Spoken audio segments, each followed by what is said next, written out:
a project like this, which I never thought of doing before, for instance, and maybe even doing some writing on this whole field also.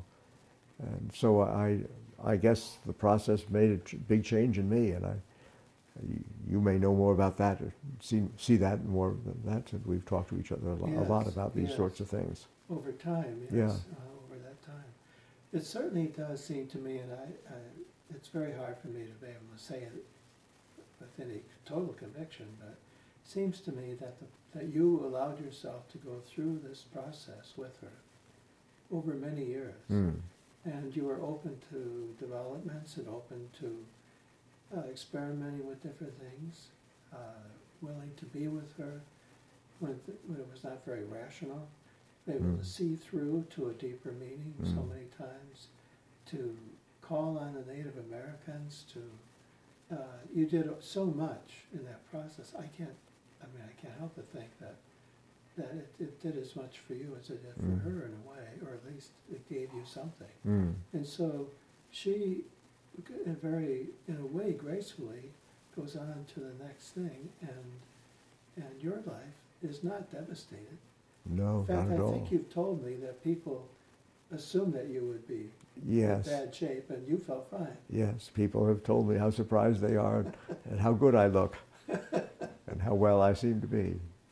And I'm delighted. I get tired easily, but that's my major complaint. Right. But. And you have a new creativity you would like to really to let other people. That's right. know, because you know that you didn't have the resources that you would like to have had. Well, that's true.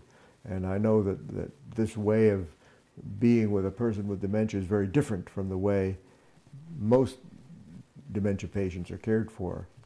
And so I really would like people to see, at least this is one case where the difference is very important. It was very important to her and in her process of going across the threshold to the other life, and important to me in my own life, and making it possible to be, I think, more creative than I had been before. There's one small point about that if I'm not mistaken, at the beginning, right, shortly after her death, you thought about writing, but you couldn't really get yourself to do it. It didn't work. It didn't work. Somehow you tried, but it just didn't work. Yeah. But over time, that has changed. So That's now right. you're ready to write. Well, that's right. I started writing what I just found myself, sort of came to me to start writing a blog about being old and geezerhood, as I put it.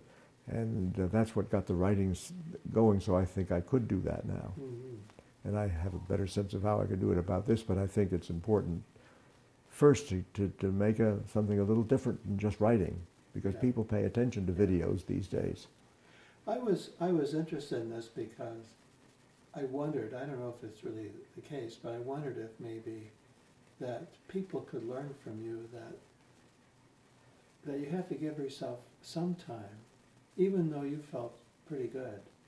I mean, you had your grief, and obviously I'm not saying it was an easy thing, but gradually after Pat's passing, you gradually developed, and your creative spark got stronger, and your confidence and your creativity, desire, all got stronger. I wonder if maybe that's something that it would be good if people knew, that you have to be patient. I think that's probably true. It certainly is true for me that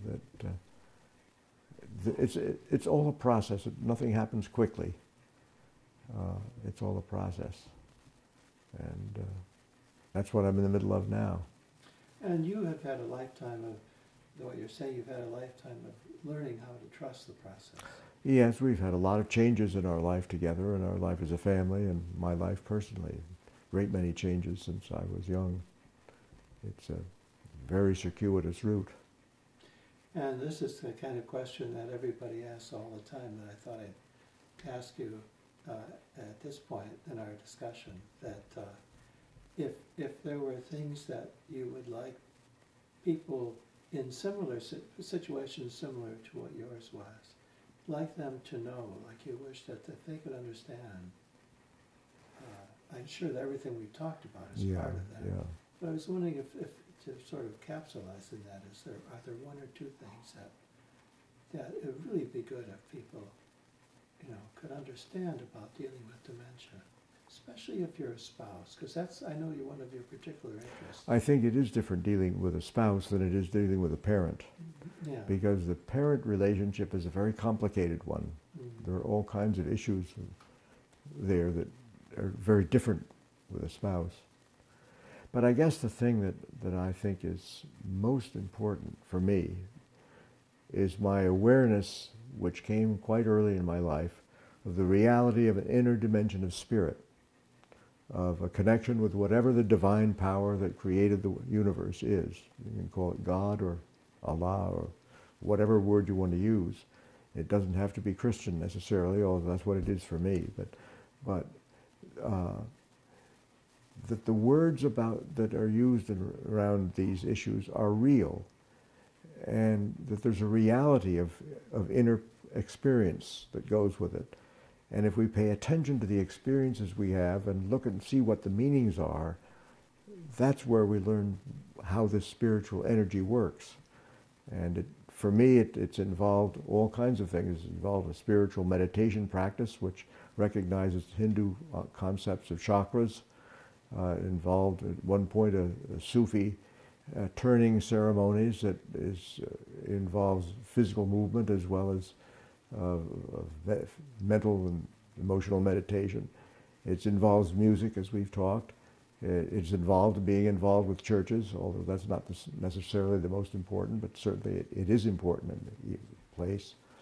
And it's in many different places. It's involved sitting simply and quietly outdoors and appreciating the presence of what's there. And the presence of what's there is not only the beauty and whatever in nature, but what's inside.